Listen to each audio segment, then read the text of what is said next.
Hi again, everybody. Welcome back to Comic Book Geezers. I'm Wild Bill. I'm your host. I'm the Unknown Comic, and this is my partner in crime. I'm Pete. How are you? How's everybody doing today? We have a Captain Marvel episode for you. We've talked about it for so long, and I'm going to turn over to Pete because he's got a lot of the early issues. My oldest is issue 20. And actually, sorry, I have number 2, but 2, 13, 16, and then most of mine are from 20 on up to 62, which was his last issue. Yeah. So, interesting character. He debuted in Marvel in 1967 in a book called Marvel Superheroes. That was number 12. And character's pretty popular. And great artwork, but hard to describe. Yeah, hard to describe. So, they launched him officially in May of 1968 with his own book. And here's the cover here. So this character was created at Marvel by Stan Lee and Gene Colan. Okay, a guy that we talk about all the time. Tomb of Dracula artist, Howard the Duck, Doctor Strange, Daredevil, So basically, who was Captain Marvel? So he was basically a member of the Kree militia. He was kind of like like a soldier. On another planet. Yeah, on another planet of Kree. Right, exactly. And he was a captain in that army. He was. So, but he would come into Earth and he, would get involved in things going on here and whatnot. So, kind of a cool costume, And green and white. Fighting the Super Skrull, as many of you Fantastic Four fans are well aware of the Super Skrull. And this is, by the way, this is some of the best artwork that Gene Colan ever did, in my honest opinion. Especially the covers here. Again, Fighting the Super Skrull for issue number 3. And if you didn't know any better, you might think that this version of Captain Marvel is the villain, the Unicorn, who fought Iron Man quite a bit. Because he had a similar costume, that kind of mohawk thing on the top of his head, that helmet. Unicorn's helmet is green also.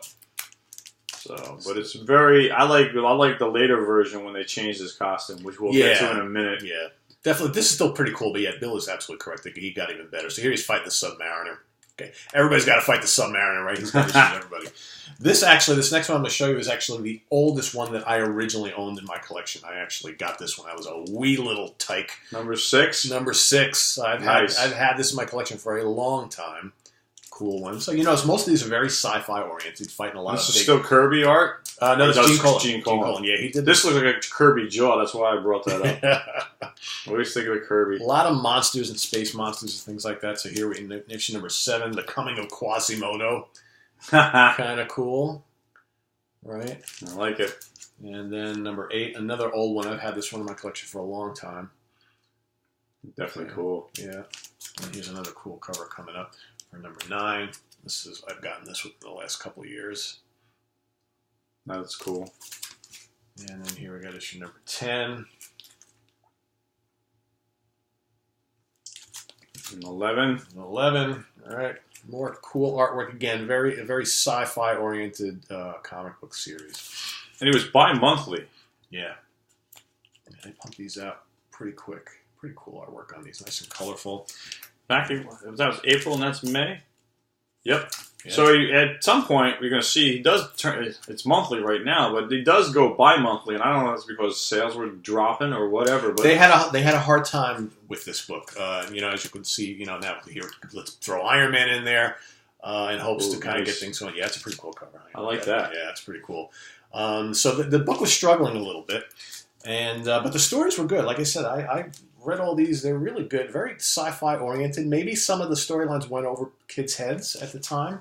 And right around this time in issue number 16, okay, which is I also have. There was kind of like a love triangle going on between one of the guys that also worked in the militia with him and a Kree woman, and basically he got framed. Captain Marvel got framed, and he got branded as a traitor. So what he got a bum rap. Got a bum rap, and they sent him to the negative zone. When you go to the negative zone, it's like hell. You're not coming back. You've heard the negative zone, all the Fantastic Four stories and whatnot. So somehow he, and I forget exactly how this happened, but he had it set up with he could exchange atoms from the negative zone with Rick Jones via those bracelets, via the metal nega bands, right? Yeah.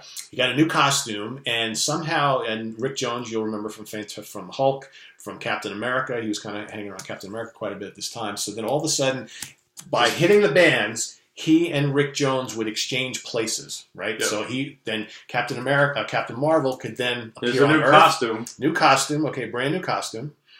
And now he can actually appear on Earth and fight for Earth. Okay, and he took a liking to mankind. He did. Okay, so and here you'll see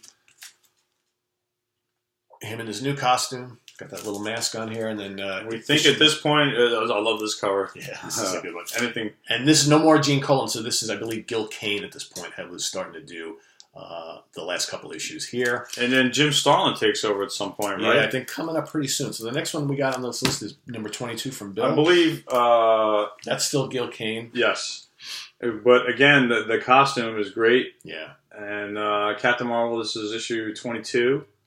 And then we have 23 coming up, which is, I believe this is, it looks like Jim Starlin.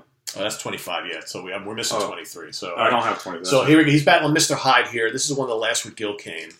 Okay. But then Jim Starlin.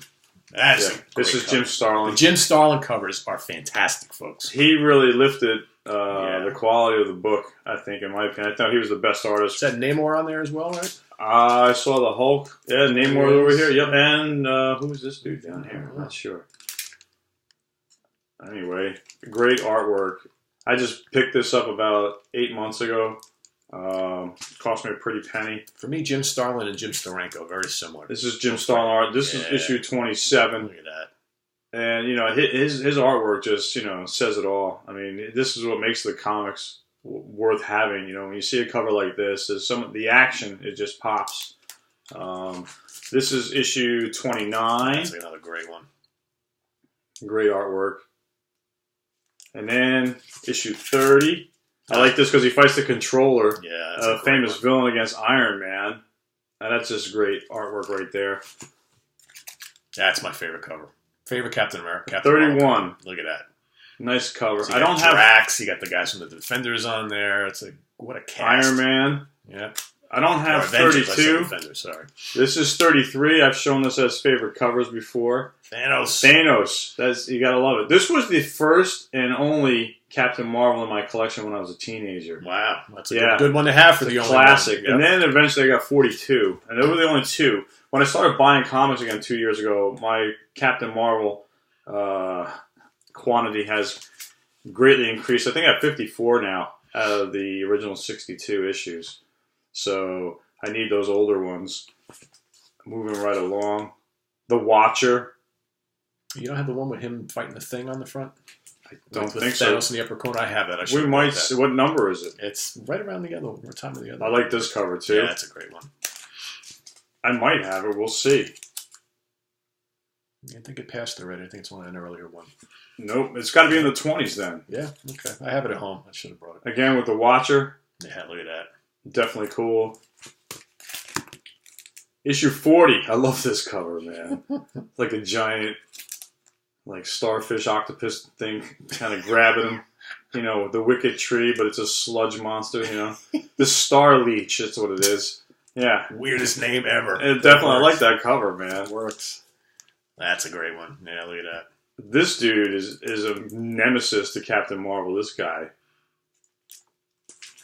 Moving right along. This was the second of my Captain Marvel collection. Another great cover. I'll try and show two at a time if I can. It just really,